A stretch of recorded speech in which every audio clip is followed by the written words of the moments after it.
여러분, 혹시 어제 하루를 돌아보며 이불 속에서 하이킥을 날리거나 깊은 한숨을 쉬어본 적 없으신가요?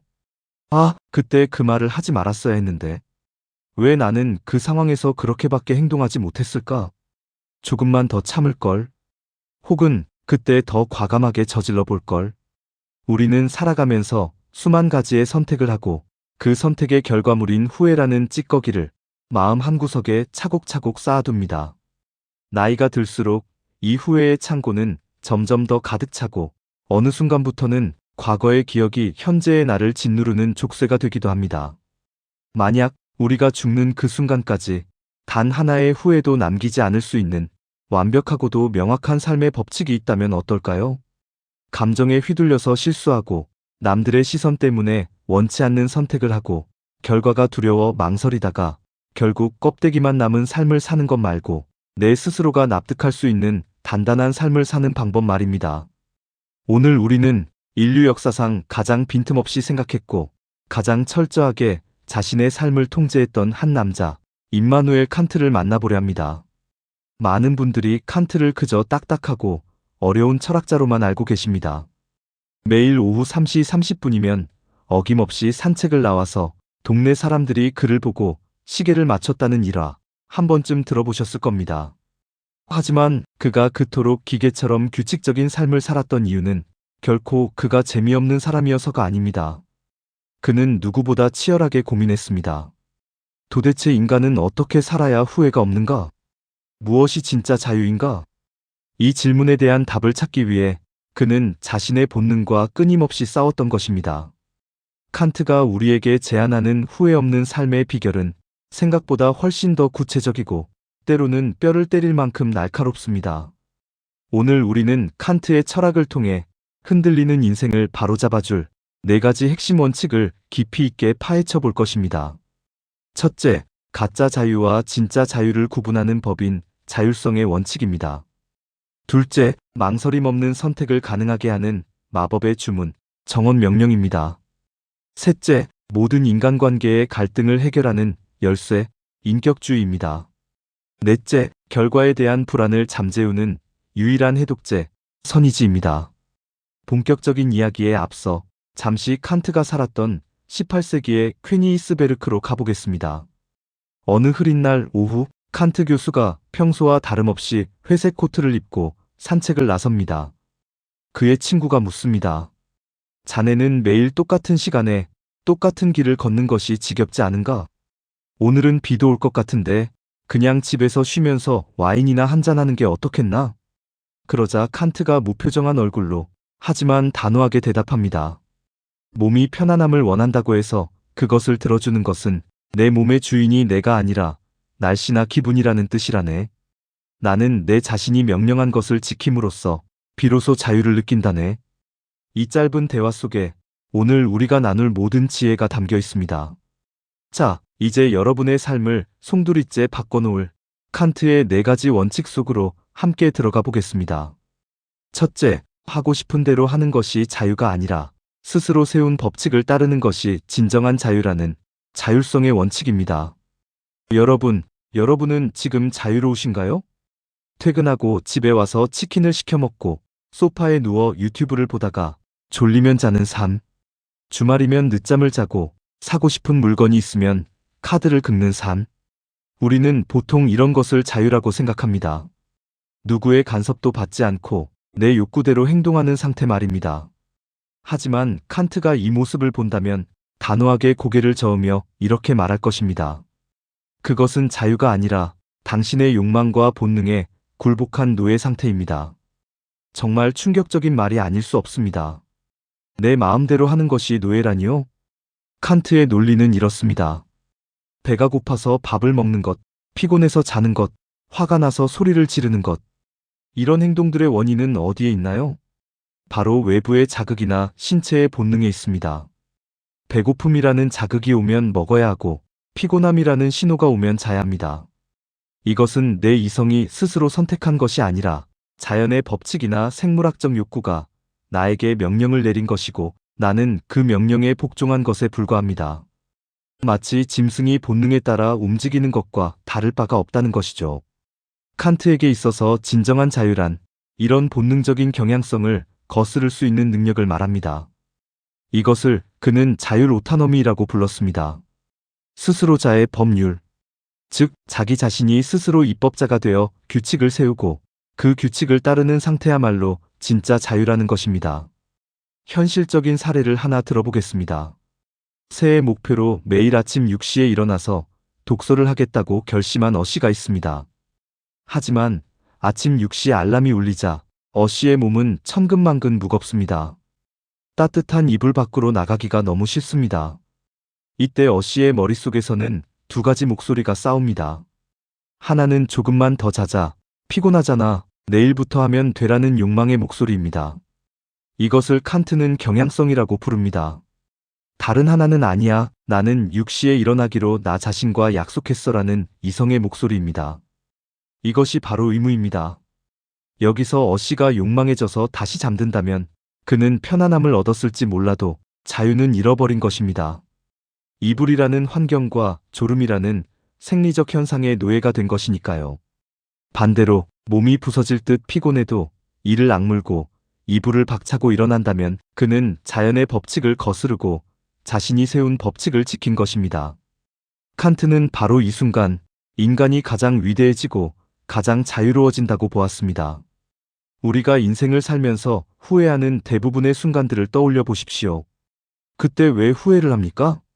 대부분은 나 자신과의 약속을 지키지 못했을 때입니다. 다이어트를 결심해놓고 야식을 먹었을 때, 화내지 않기로 해놓고 욱해서 상처 주는 말을 내뱉었을 때, 할 일을 미루고 빈둥거리다가 마감 시간에 쫓길 때, 이 모든 순간은 우리가 주인이 되지 못하고 욕망이라는 하인에게 조종당했기 때문에 발생합니다. 칸트가 말하는 후회 없는 인생의 첫 번째 조건은 삶의 주도권을 되찾는 것입니다.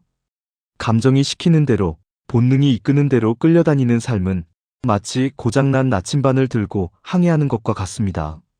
어디로 갈지 모르고 결국 표류하다가 암초에 부딪히게 됩니다. 그렇다면 우리는 어떻게 해야 할까요? 칸트는 우리에게 조언합니다. 당신만의 준칙을 세우십시오.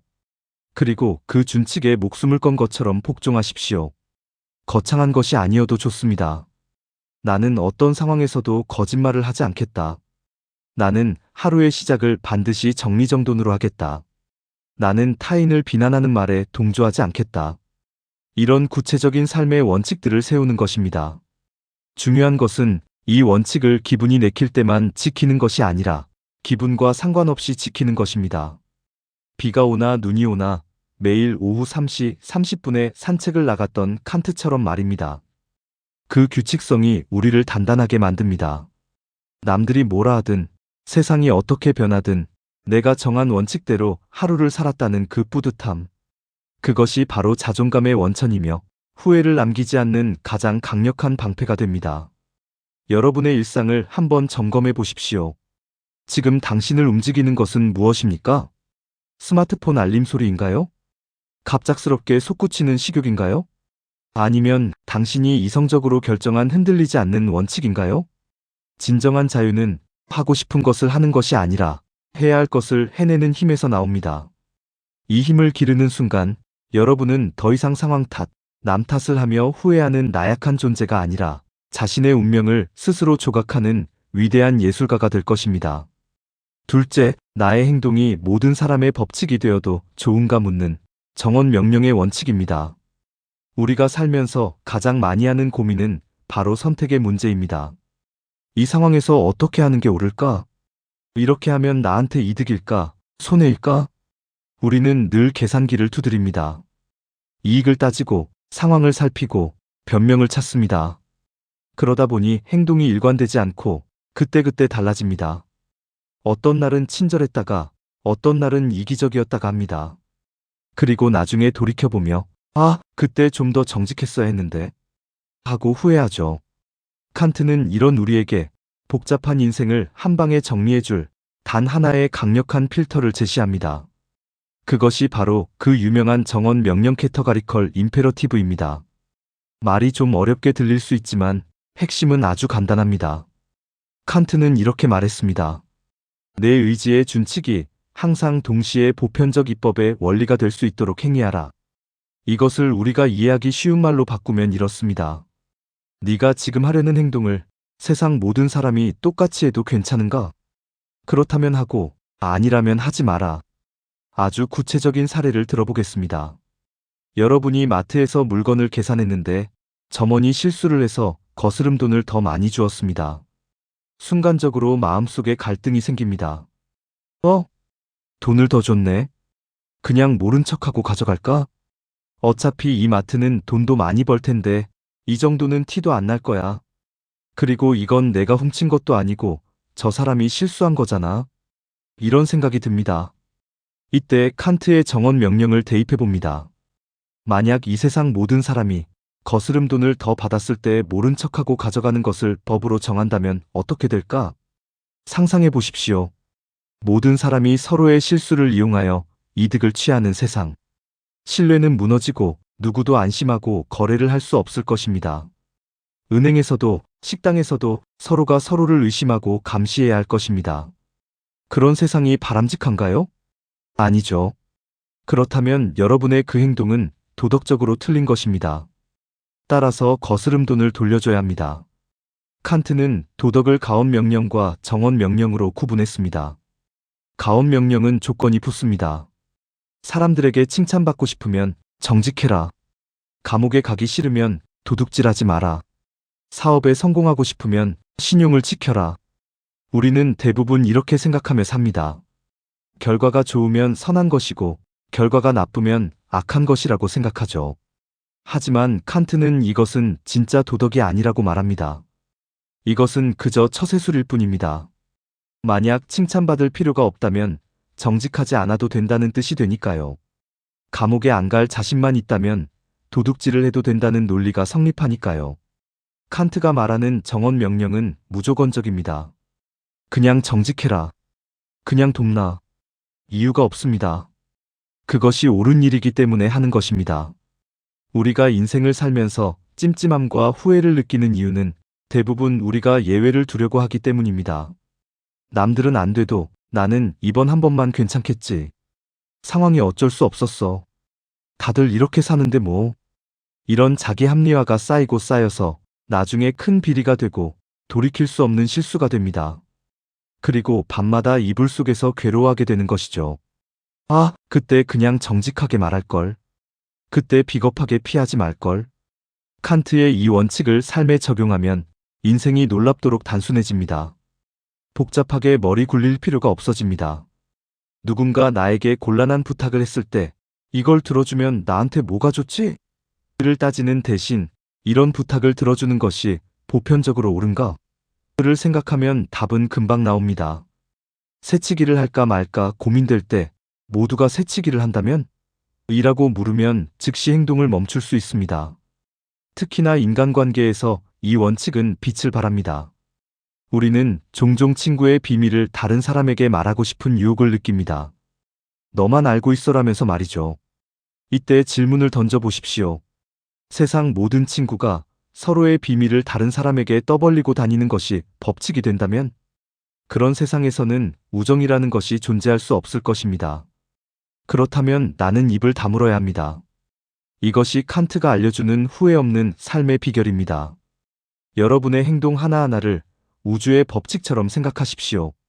내가 지금 하는 행동이 전 세계 뉴스에 생중계되어도 부끄럽지 않은가?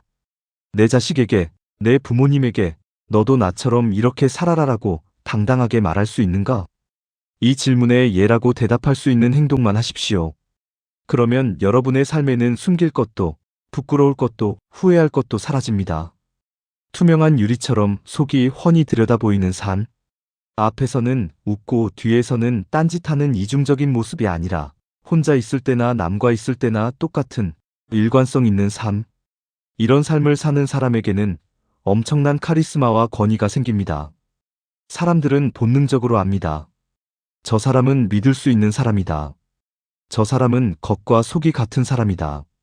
그 신뢰가 여러분의 가장 큰 자산이 될 것입니다. 눈앞의 작은 이익을 위해 양심을 팔지 마십시오.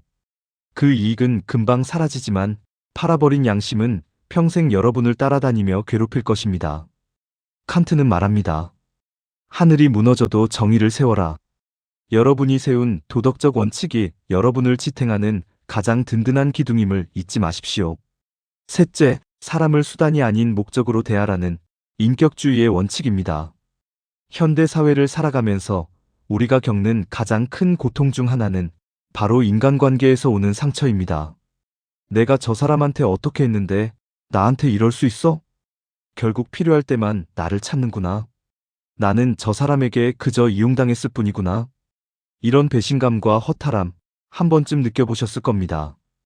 반대로 우리 역시 무의식 중에 타인을 평가하고 재단합니다. 저 사람은 내 인맥에 도움이 될까? 저 사람은 능력이 없으니 멀리해야지. 이번 프로젝트를 위해서는 저 사람을 이용해야 해. 칸트는 이런 우리의 태도를 정면으로 비판합니다. 그는 이렇게 말했습니다. 너 자신에게나 다른 사람에게나 인격을 언제나 동시에 목적으로 대하고 결코 수단으로 대하지 말라. 이 문장은 칸트 철학의 꽃이자 인류 도덕의 황금률이라고 할 수 있습니다. 여기서 수단으로 대한다는 것은 사람을 마치 도구처럼 이용한다는 뜻입니다. 망치가 필요할 때 망치를 쓰고 필요 없으면 창고에 처박아 두듯이 사람을 나의 이익을 위해 이용하고 버리는 태도입니다. 반면에 목적으로 대한다는 것은 그 사람의 존재 자체를 소중히 여기고 존중한다는 뜻입니다. 그가 나에게 이득을 주든 안 주든, 그가 부자든 가난하든 그 자체로 존엄한 인간으로 대우하는 것입니다. 이 원칙을 가장 쉽게 이해할 수 있는 예가 바로 가게 점원을 대하는 태도입니다. 어떤 사람은 식당에서 종업원을 함부로 대합니다. 반말을 하고 짜증을 내고 마치 돈을 냈으니 내 마음대로 부려도 되는 하인처럼 취급합니다. 이 사람은 종업원을 그저 음식을 가져다주는 수단으로만 보고 있는 것입니다.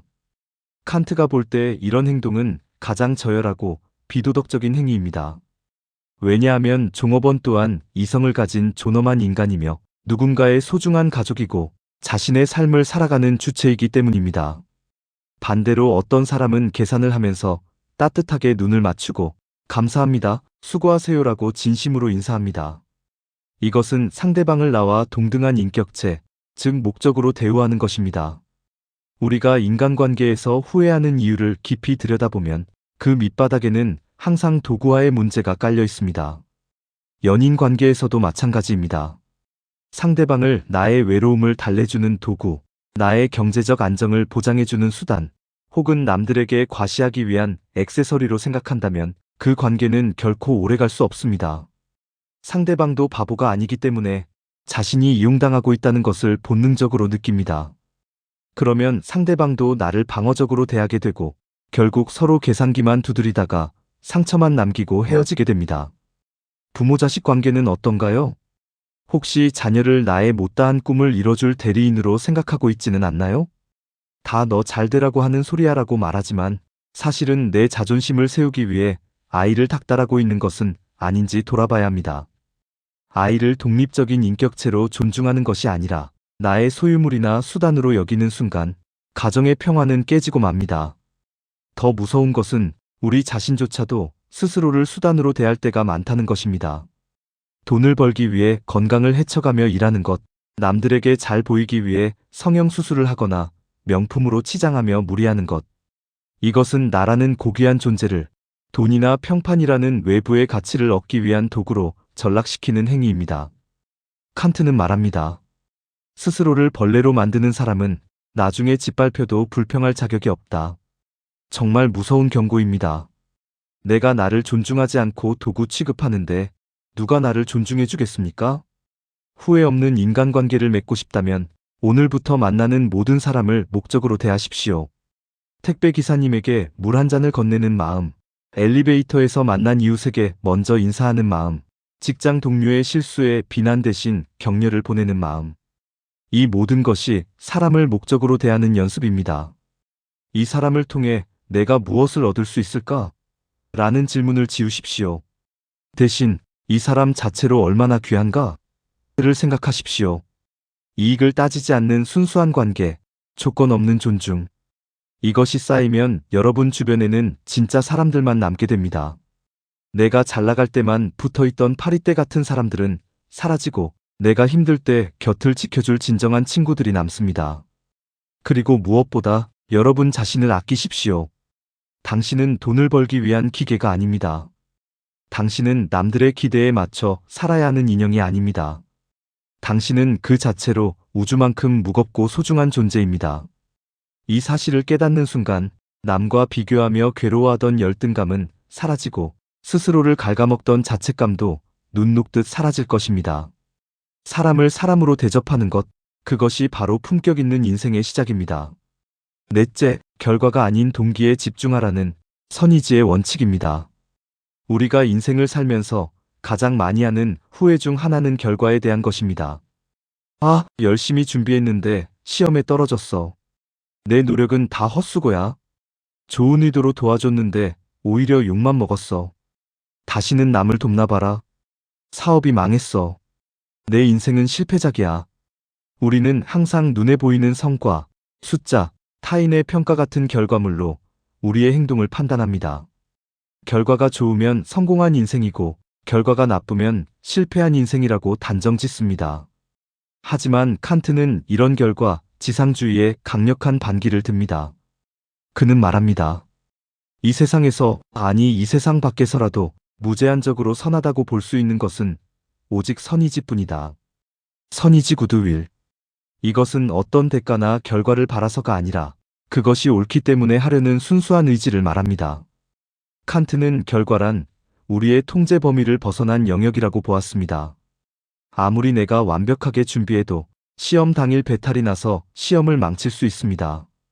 내가 아무리 진심으로 친구를 위해 조언해도 친구가 오해해서 관계가 틀어질 수 있습니다. 사업을 아무리 성실하게 해도 갑자기 전쟁이 나거나 경제 위기가 와서 망할 수도 있습니다. 이처럼 결과는 운과 상황, 타인의 반응 등 수많은 외부 요인에 의해 결정됩니다. 그런데 우리가 통제할 수 없는 결과에 목을 매면 우리는 필연적으로 불안하고 초조하고 결국에는 후회할 수밖에 없습니다. 결과가 나쁠 때마다 자신을 탓하고 세상을 원망하게 되기 때문입니다. 칸트는 우리에게 묻습니다. 당신은 최선을 다했는가? 당신의 의도는 순수했는가? 만약 이 질문에 그렇다라고 대답할 수 있다면 결과가 어떻든 당신은 도덕적으로 성공한 것입니다. 아무것도 후회할 필요가 없습니다. 물에 빠진 사람을 구하려고 뛰어든 두 사람이 있다고 가정해 봅시다. 어는 수영을 잘해서 사람을 구해냈습니다. B는 최선을 다했지만 거센 물살 때문에 사람을 구하지 못하고 자신도 다쳤습니다. 세상의 눈으로 보면 어는 영웅이고 B는 실패자일지 모릅니다. 하지만 칸트의 눈에는 어와 B 모두 똑같이 위대하고 빛나는 존재입니다. 중요한 것은 사람을 구하려 했다는 그 숭고한 선의지이지 실제로 구했느냐 못 구했느냐는 결과가 아니기 때문입니다. 심지어 어가 만약 구해주면 사례금을 주겠지? 라는 계산적인 마음으로 구했다면 비록 결과는 좋았을지라도 칸트는 그를 도덕적이라고 칭찬하지 않을 것입니다. 반면 B가 순수한 마음으로 뛰어들었다면 비록 결과는 비극적이라도 그의 행동은 보석처럼 빛나는 것입니다. 이 원칙을 우리 삶에 적용하면 우리는 엄청난 해방감을 맛보게 됩니다. 우리를 짓누르던 성공 강박에서 벗어날 수 있기 때문입니다. 부모님께 선물을 드렸는데 반응이 시원치 않아 서운했던 적 있나요? 그 서운함은 부모님이 기뻐하겠지? 라는 결과를 기대했기 때문입니다. 하지만 칸트식으로 생각하면 나는 부모님을 사랑하는 마음으로 내 의무를 다해 선물을 준비했다. 이것으로 충분합니다. 부모님의 반응은 부모님의 몫이고 내 손을 떠난 일입니다. 나의 선한 의지는 이미 그 자체로 완성된 것이므로 실망할 필요도 후회할 필요도 없습니다. 직장에서 프로젝트가 실패했을 때도 마찬가지입니다. 내가 게을러서가 아니라 정말 최선을 다했고 올바른 절차대로 진행했다면 나는 떳떳하다. 이렇게 생각할 수 있는 힘이 생깁니다. 물론 현실적인 책임을 져야 할 수도 있겠지만 적어도 자기 자신을 비하하거나 괴로움 속으로 몰아넣지는 않게 됩니다. 여러분, 결과는 신의 영역이고 동기는 인간의 영역입니다. 신의 영역을 침범하려 하지 마십시오. 우리가 할 수 있는 것은 오직 매 순간 순수한 마음으로 옳은 일을 하려고 노력하는 것뿐입니다. 그 노력 자체가 이미 보상입니다. 칸트는 말했습니다. 선의지는 그것이 성취한 것이나 훌륭한 결과 때문이 아니라 오직 그 의욕함 힐링만으로도 그 자체로 보석처럼 빛난다. 누가 알아주지 않아도 괜찮습니다. 결과가 초라해도 괜찮습니다. 여러분이 진심을 다해 살았다면 그 하루는 이미 위대한 하루입니다. 결과에 연연하지 않고 과정의 진실함에 집중할 때 우리는 비로소 불안이라는 감옥에서 탈출하여 단단하고 평온한 마음을 가질 수 있습니다. 이것이야말로 칸트가 우리에게 선물한 어떤 상황에서도 무너지지 않는 멘탈의 갑옷입니다. 지금까지 우리는 칸트의 철학을 통해 후회 없는 인생을 사는 4가지 원칙을 깊이 있게 살펴보았습니다. 다시 한번 정리해 볼까요? 첫째, 욕망에 끌려다니지 말고 스스로 세운 원칙을 지키는 주인이 되십시오. 자율성. 둘째, 남들이 다 따라해도 문제없는 행동만 하십시오. 정원 명령. 셋째, 사람을 이익을 위한 도구가 아니라 소중한 목적으로 대우하십시오. 인격주의. 넷째, 통제할 수 없는 결과 대신 통제할 수 있는 순수한 동기에 집중하십시오. 선의지. 이 4가지는 사실 하나로 연결됩니다. 바로 나 자신을 존중하고 타인을 존중하며 이성의 목소리에 따라 당당하게 사는 것입니다. 칸트의 삶은 겉으로 보기에 지루하고 딱딱해 보였을지 모릅니다. 평생 고향인 퀘니스베르크를 떠나지 않았고 결혼도 하지 않았으며 시계처럼 정확한 일상을 반복했으니까요. 하지만 그의 내면은 그 누구보다 자유롭고 역동적이었습니다. 그는 감정의 기복에 휘둘리지 않았고 세상의 평판에 흔들리지 않았으며 오직 자신의 양심과 이성이 가리키는 방향으로 뚜벅뚜벅 걸어갔습니다. 그래서 그는 죽기 직전 마지막으로 와인 한 잔을 마시고 이런 말을 남길 수 있었습니다. SIST 것. 그것으로 좋다. 또는 이것으로 충분하다. 얼마나 멋진 말입니까? 인생의 마지막 순간에 지나온 삶을 돌아보며 이만하면 되었다. 좋다라고 말할 수 있는 삶. 이것이 바로 우리가 꿈꾸는 진정으로 후회 없는 삶이 아닐까요? 지금 여러분의 마음속에는 어떤 감정이 자리 잡고 있나요? 어제 저지른 실수에 대한 자책인가요? 아니면 오지 않은 미래에 대한 불안인가요? 이제 그 무거운 짐을 내려놓으셔도 좋습니다. 지나간 결과는 바꿀 수 없지만 지금 이 순간의 의지는 여러분이 결정할 수 있습니다. 오늘부터 작은 원칙 하나를 세워보세요. 그리고 무슨 일이 있어도 그것을 지켜보세요. 계산하지 말고 조건을 달지 말고 그저 옳기 때문에 행동해보세요. 그 과정에서 느껴지는 낯설지만 묵직한 뿌듯함, 그것이 바로 칸트가 말한 숭고함이며 여러분의 인생을 지탱해줄 가장 강력한 무기가 될 것입니다. 우리는 모두 완벽하지 않습니다. 칸트조차도 때로는 늦잠을 자고 싶었을 것이고 산책을 거르고 싶었을 것입니다. 하지만 흔들릴 때마다 다시 중심을 잡고 자신이 세운 법칙으로 돌아가는 그 끊임없는 노력.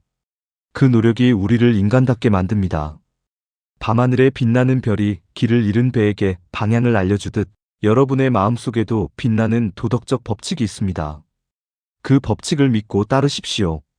그러면 언젠가 여러분도 칸트처럼 인생의 마지막 순간에 편안한 미소를 지으며 이렇게 말할 수 있을 것입니다. 내 인생, 이만하면 참 좋았다. 오늘 칸트와 함께한 이 깊은 사색의 시간이 여러분의 흔들리는 일상을 바로잡아주는 단단한 지지대가 되었기를 바랍니다. 철학은 멀리 있는 학문이 아니라 오늘 내가 어떻게 살 것인가를 결정하는 가장 현실적인 도구입니다. 오늘 이야기가 여러분의 마음에 작은 울림을 주었다면 구독과 좋아요로 함께 해주세요. 여러분의 사색을 돕는 더 깊은 지혜로 다시 찾아오겠습니다. 감사합니다.